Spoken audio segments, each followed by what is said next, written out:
Da, da, da, da, da, da, da, da, da.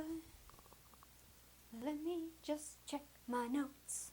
Hey, I'm DaniSurname, and it's been about 6 months since I switched to using a menstrual cup, so I thought today I would give you a little rundown and an update of how that's going. Swoosh, swoosh, ding!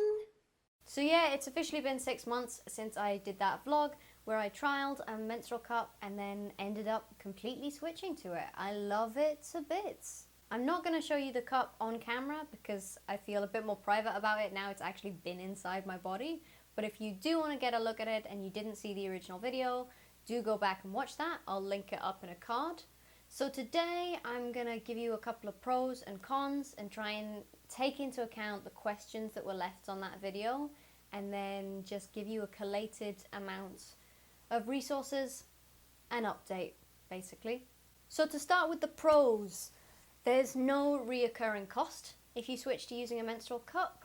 The most irritating thing I have found while using it is if I'm out and about and I don't realize I'm going to come on and I don't have it with me, I then have to run into a shop and buy some tampons or pads. So that's really annoying, but if you carry it with you or are aware of when you're going to come on better than I am. I used to use an app.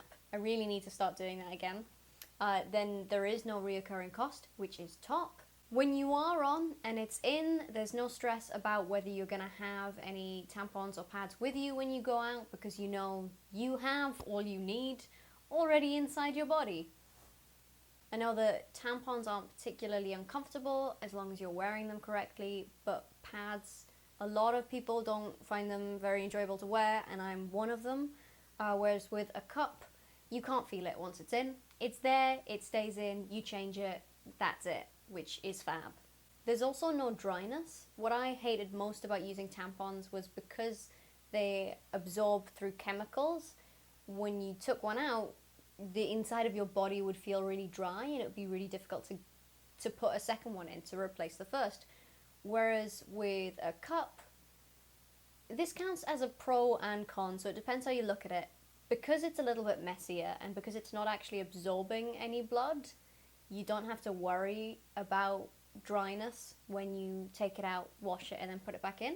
I find the best time to take out my cup, wash it, and then put it back in is when I'm in the shower on a morning. I generally used to shower more when I'm on anyway, so if I shower twice a day just to keep myself clean while I am changing my cup, then that's not a change, for me at least. And that's quite a smooth transition into the cons, because there are some less good points to using cups. It is a messier system because it's not absorbing anything, it's just collecting the blood in your body. The worst part of it is if you don't change it in the shower, you do run the risk of getting blood on your hands and maybe on other things like the floor or on your clothes. You get the technique down the more that you use it, but there has been once or twice where I've let go of it and it's just been a not great experience. So I also find that I don't ever try and change it if I'm out in public.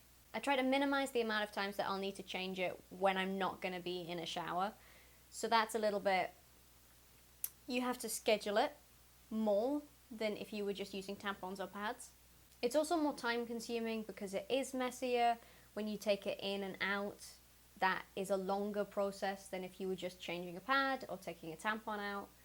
And then you also have to sterilize it before and after being on, which is time consuming, and you also have to have like a separate box that you can sterilize it in, which is, it's more equipment, I guess.